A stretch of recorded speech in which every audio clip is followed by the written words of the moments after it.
Rhea Ripley fans are not thinking about this. In this video, I'm going to tell you exactly what that is and why you need to be thinking about it. I understand that everyone is hung up and they're looking forward to the epic showdown, the epic conclusion, the finale, if you will, of Rhea Ripley versus Liv Morgan when they step inside this word circle. January 6th, Monday Night Raw, Netflix debut for the Women's World Championship. Everyone and their mother anticipates, and rightfully so, that Rhea Ripley will go over in this feud. She will finally get her ultimate revenge. She will ultimately win the Women's World Championship from Liv Morgan, and then she will go off and really start where she left off earlier this year, right before she got injured.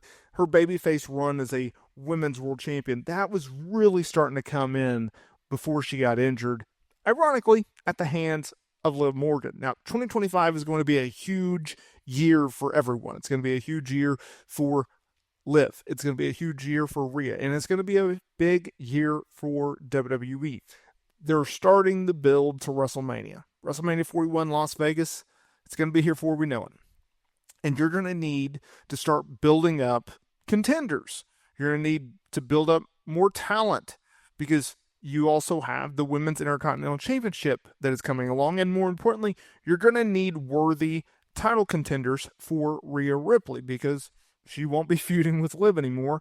And as of right now, outside of an Io Sky, they have no one that is a worthy title challenger that can realistically step into the ring any Monday night and go and dethrone a Rhea Ripley or Liv Morgan for the Women's World Championship. We just saw that with Io Sky at Saturday Night's main event, falling short to Liv Morgan, right? She won the Battle Royale, become a number one contender. She was an afterthought. It was no big deal because the ultimate build has been for Rhea Ripley and Liv Morgan. And that leads us to today's video because if you're looking at a talent pool that, let's be real, is not the depth, it's not the most deep talent roster in the world. So, what do? Sure, you can bring up talent from NXT, and they will do so, and they will be fine.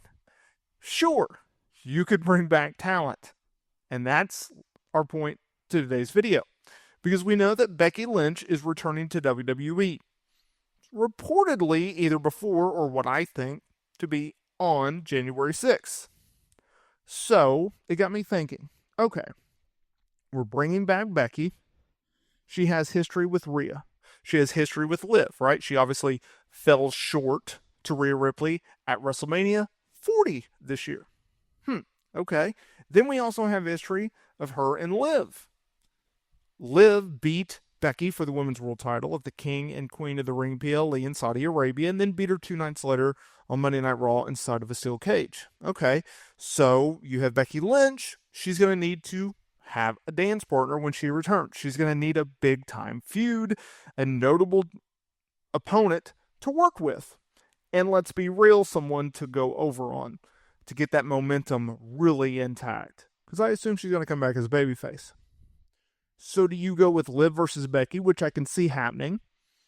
But more importantly, would they run it back? Would you go back to the well one more time and do a Becky Lynch versus Rhea Ripley feud coming out of January 6th? I can see it.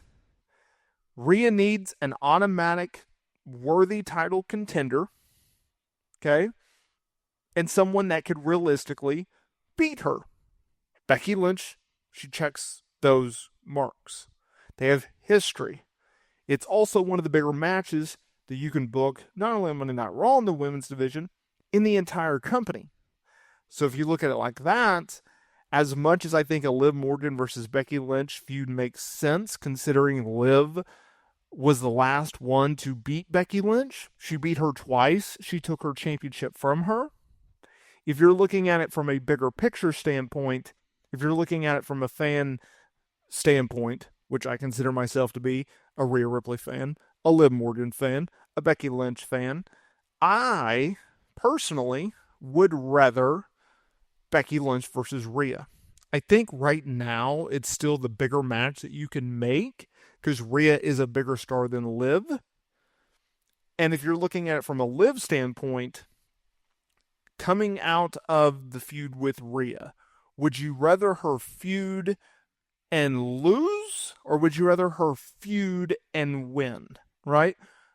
She could feud with a Becky Lynch, but I don't think she's going to go over Becky Lynch. She could feud with a less star power type talent and go over.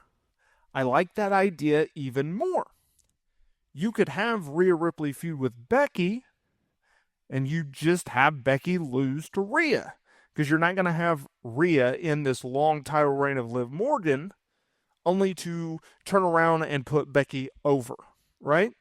There's also a lot of unknowns with Becky Lynch. We know what we're going to get with Liv. She's going to continuously be this devilish heel, right? Who everyone wants to see her get her butt kicked. Then you have Rhea Ripley, who's going to be a dominating, athletically prowess type babyface champion. And she's going to go on a long run, or at least, 3 months, right? She's probably going to make it to Mania as champion. So then what do you do with a Becky if she's returning, right? If she's not going to take the top spot. If you want to protect everyone, in my opinion, and here's another thing. If you did Becky Lynch versus Rhea Ripley, you could spin it where everyone actually wins. So Liv doesn't get beat for a second straight feud. Then you have Rhea working with someone notable, and therefore going over someone notable. And then you have Becky Lynch, who could lose to Rhea and in turn be a heel, right? So as a babyface, it's very difficult to lose a program and then be able to rebound afterwards if you don't have strong booking. With a heel, you can just keep moving, right? It's almost like the Kevin Owens thing with Cody Rhodes right now.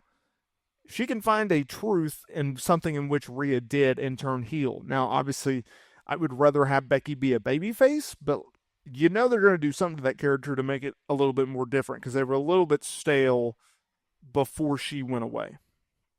Or at least stale before she got into the title picture, going into Mania and everything like that.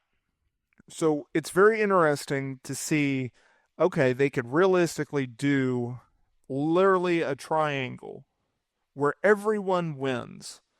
Everyone gets over even more. Everyone benefits from being interchangeable and intertangled with each other. I like that idea. I like the fact that Rhea Ripley could go finish off a story with Liv and then go right into a program with an established talent like Becky Lynch going into Mania, and then you just run it back with Rhea and Becky at WrestleMania. I really, really like that idea. Let me know down in the comments area below, what do you think about my theory?